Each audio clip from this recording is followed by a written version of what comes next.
12 जुलाई को रचा जाएगा अंतरिक्ष में एक इतिहास। चांद पर जाने वाला चौथा देश बनेगा भारत। 2023 में चंद्रमा मिशन लॉन्च करने वाले हैं कई देश। भारत भी है इसके लिए तैयार। इसरो की बड़ी कामयाबी, चंद्रयान-3 के लिए प्रमुख इंजन का भी किया सफल परीक्षण। दुनिया के देशों में चंद्रमा की सतह पर पहुंचने की होड़ सी लगी है और कोई भी चंदा मामा से दूर रहने के मूड में ही नहीं है। इस वजह से दुनिया के देश लगातार मून मिशन लॉन्चिंग की तैयारी कर रहे हैं। तो भारत भी इससे अछूता नहीं है। 2023 में भारत, रूस और यूरोपीय अंतरिक्ष एजेंसी चंद्रमा पर और आगे गहरे अंतरिक्ष में मिशन लॉन्च करेंगे।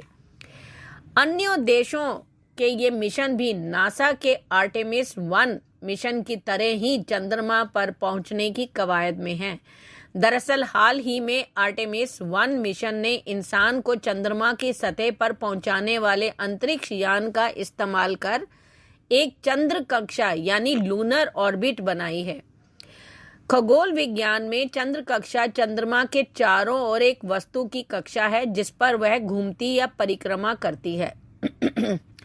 कुछ इस तरह की कोशिश दुनिया के अन्य देश भी अगले साल चंद्रमा पर करने जा रहे हैं। चलिए डालते हैं इस पर नजर।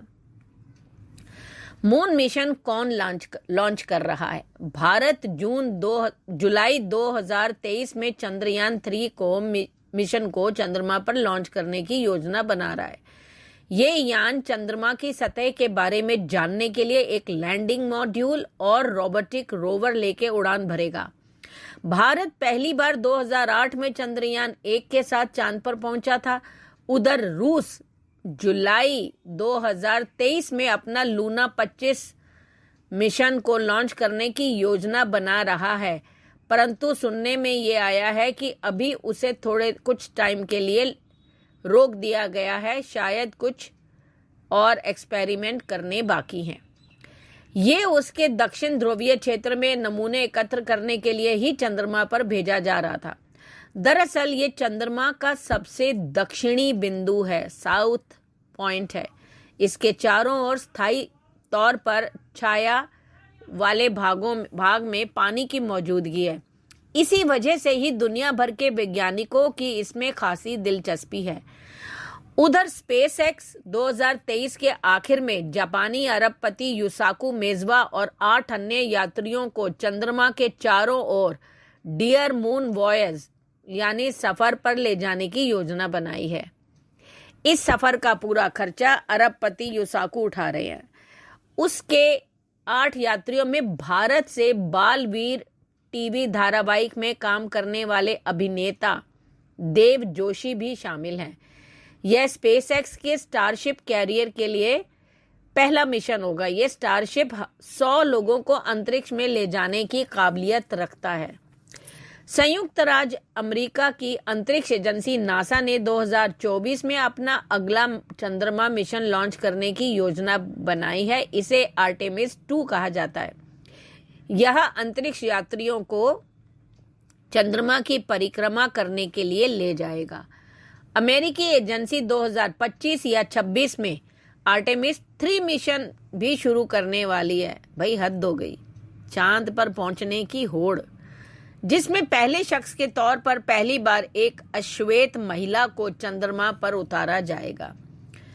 1972 में नासा के अंतिम अपोलो मिशन के बाद यह पहली बार होगा जब लोग चंद्रमा की सतह पर चलेंगे। नासा ने कहा है कि यह मिशन के लिए स्पेसएक्स स्टारशिप का इस्तेमाल करेगा। चीन ने रूस के साथ 2035 तक चंद्रमा पर एक जॉइंट बेस बनाने की योजना का ऐलान किया है, लेकिन इस प्रोजेक्ट के लिए कोई समय सीमा तय नहीं की गई, तो अभी हम इस पर बात नहीं करेंगे। अब बात करते हैं भारत का चंद्रयान मिशन। देखो, भारत की अंतरिक्ष एजेंसी इसरो के पूर्व अध्यक्ष के सिवन ने अक्टूबर में कहा था कि चंद्रयान-2 में त्रुटियों को पहचान कर उन्हें दूर कर लिया गया है। चंद्रयान-3 का कॉन्फ़िगरेशन पिछले मिशन चंद्रयान-2 की तरह ही है। अब मानव रहित चंद्रयान 3 मिशन के कामयाब होने पर भारत चंद्रमा पर सॉफ्ट लैंडिंग हासिल करने वाला चौथा देश बन जाएगा। इससे कम लागत वाली अंतरिक्ष शक्ति के रूप में देश की साख को बढ़ावा मिलेगा। अभी तक सिर्फ रूस, अमेरिका और चीन ने ही चांद की सतह पर मिशन को सफलतापूर्वक अंजाम दिया है। चंद्रयान 3 से पहले चंद्रयान 2 भारत की अंतरिक्ष एजेंसी का अब तक का सबसे जटिल मिशन था। इसे चंद्रमा के दक्षिणी ध्रुव पर एक ऐसी जगह पर उतारने का लक्ष्य रखा गया था जहां पहले कोई अन्य लैंडिंग क्राफ्ट ना पहुंचा हो। चंद्रयान 2 को भी वहां उतारने का मकसद था। चंद्रमा पर पानी और खनिजों के खोज के साथ ही चंद्रमा के भूकंप झटकों को मापने का भी था। लेकिन यह हाई प्रोफाइल चंद्रयान 2 मिशन 7 सितंबर 2019 में मॉड्यूल क्रैश होने से नाकाम रहा था। चंद्रयान 3 नया मिशन इसी क्षेत्र में उतरेगा जहां चंद्रयान 2 को उतरना था और उसी तरह एक लैंडर, रोवर और प्रोपल्शन मॉड्यूल होगा। प्रोपल्शन मॉड्यूल से मतलब अंतरिक्ष यान को आगे ले जाने वाली ताकत से है। गौर मतलब है कि चंद्रमा के लिए भारत का पहला मिशन 22 अक्टूबर 2008 को ध्रुवीय उपग्रह प्रक्षेपण यान यानी PSLV C-11 का इस्तेमाल कर लॉन्च किया गया था। उपग्रह ने चंद्रमा के चारों ओर 3400 से अधिक परिक्रमाएं की और 29 अगस्त 2009 को अंतरिक्ष यान के साथ संचार टूट जाने पर मिशन खत्म हो गया था। अब चंद्रयान 3 के अंतरिक्ष में भेजे जाने पर भारत की ताकत का लोहा अब पूरी दुनिया मान रही है। मंगलयान से लेकर चंद्रयान तक भारतीय अंतरिक्ष अनुसंधान यानी इसरो लगातार इस क्षेत्र में नए प्रयोगों के जरिए भारत को दुनिया के नक्शे पर सुनहरे अक्षरों में अंकित कर रहा है। इसी कड़ी में इस वर्ष चंद्रयान 3 पर सबकी नजरें टिकी हुई हैं। कोरोना महामारी के चलते ही इस मिशन में थोड़ी देरी हो गई।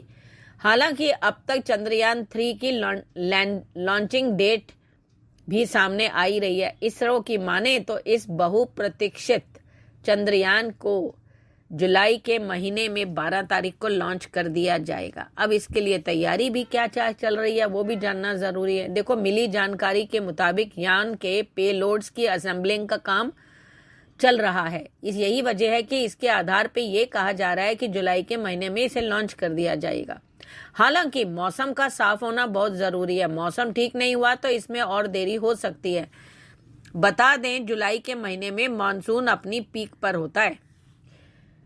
इसरो की ओर से चंद्रयान 2 के दौरान की गई गलतियों को ना दोहराया जाए, इस बात का विशेष ध्यान रखा जा रहा है। इसरो के मुताबिक चंद्रयान 3 में सिर्फ लैंडर और रोवर ही भेजा जाएगा, जबकि ऑर्बिटर नहीं भेजा जाएगा। ऐसा इसलिए क्योंकि चंद्रयान 3 वहां पहले से मौजूद चंद्रयान 2 के ऑर्बिटर से संपर्क में लाया जाएगा।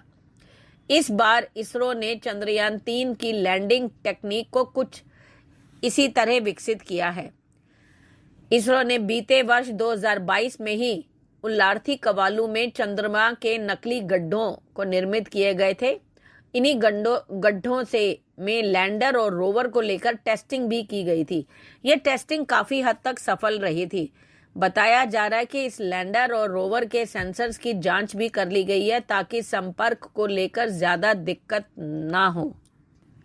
चंद्रयान 3 मिशन लैंडिंग स्थल के आसपास के क्षेत्र में चंद्र रेजोलिथ यानी ढीली असमेकित चट्टान और धूल का एक क्षेत्र जो सतह पर स्थित हो, चंद्र भूकंपीयता, चंद्र सतह प्लाज्मा पर्यावरण और मौलिक संरचना के ताप भौतिकीय गुणों का अध्ययन करने के लिए वैज्ञानिक उपकरणों को लेकर जाता है। अंतरिक्ष विभाग के तहत आने वाली राष्ट्रीय अंतरिक्ष एजेंसी के बेंगलुरु स्थित मुख्यालय में एक वरिष्ठ अधिकारी ने पीटीआई को बताया, चंद्रयान 3 मिशन जुलाई के दूसरे हफ्ते में निर्धारित है और यह इनके अनुसार लैंडर और रोवर पर इन वैज्ञानिक उपकरणों का दायरा चंद्रमा का विज्ञान की थीम के अनुरूप होगा। वहीं एक अन्य प्रायोगिक उपकरण चंद्रमा की कक्षा से पृथ्वी के पॉलीमेट्रिक सिग्नेचर का अध्ययन करेगा जो चंद्रमा से विज्ञान थीम के अनुसार होगा। इस साल मार्च में चंद्रयान 3 अंतरिक्ष यान ने आवश्यक परीक्षणों को सफलतापूर्वक पूरा किया। इसरो के एक अधिकारी ने कहा कि चंद्रयान 3 चंद्रयान 2 का ही सक्सेसर ही है, जो चंद्रमा की सतह पर सुरक्षित लैंडिंग और उसकी सतह पर घूमने समेत उसके सभी चरणों की क्षमता प्रदर्शित करेगा। इससे लैंडर और रोवर विन्यास शामिल हैं। चंद्रयान 2 की तरह ही ये भी दिखेगा। इसके हाल में कहा कि इनका प्राथमिक उद्देश्य सही लैंडिंग होना, इसके लिए सारे काम किए जा रहे हैं, क्योंकि सब काम उसकी लैंडिंग के बाद ही सोचे जाएंगे या करे जाएंगे, जिससे नए उपकरणों का निर्माण, बेहतर एल्गोरिथम का निर्माण और साथ ही विफलता के तरीकों का ध्यान रखना शामिल है। चंद्रयान 3 भारत के चंद्रयान प्रोजेक्ट का एक अहम हिस्सा है। यह चंद्रयान 1 और 2 का अगला भाग है, जो चंद्रमा की सतह पर उतरकर परीक्षण करेगा। इसमें ऑर्बिटर, लैंडर और रोवर होगा। मून मिशन प्रोग्राम के तीसरे अंतरिक्ष यान को श्री हरिकोटा स्थित सतीश धवन अंतरिक्ष केंद्र से भारत के सबसे भारी लॉन्च व्हीकल GSLV Mk3 से लॉन्च किया जाएगा। अब तक भारत ने किसी दूसरे ग्रह या उसके उपग्रह पर कोई रोवर लैंड नहीं करवाया है। चंद्रयान 3 हमारे इसी सपने को पूरा करेगा। ये मिशन इसरो के आने वाले कई दूसरे बड़े मिशंस के लिए रास्तों को खोलेगा। अभी तक अमेरिका, रूस, चीन को ही चांद की सतह पर सॉफ्ट लैंडिंग में सफलता मिली है। सॉफ्ट लैंडिंग क्या होती है, ये जानना भी तो जरूरी है ना। सॉफ्ट लैंडिंग का मतलब होता है कि आप किसी भी सैटेलाइट को किसी लैंडर से सुरक्षित उतारें और वो अपना काम सुचारू रूप से कर सके। जिस तरह से चंद्रयान 2 को भी इसी वजह से वहां उतारना था, लेकिन आखिरी क्षणों में संभव नहीं हो पाया। दुनिया भर के 50% से भी कम मिशन हैं जो सॉफ्ट लैंडिंग में कामयाब हो पाए हैं। इस मिशन का करीब 9,023 करोड़ रुपए का खर्च होगा। धन्यवाद।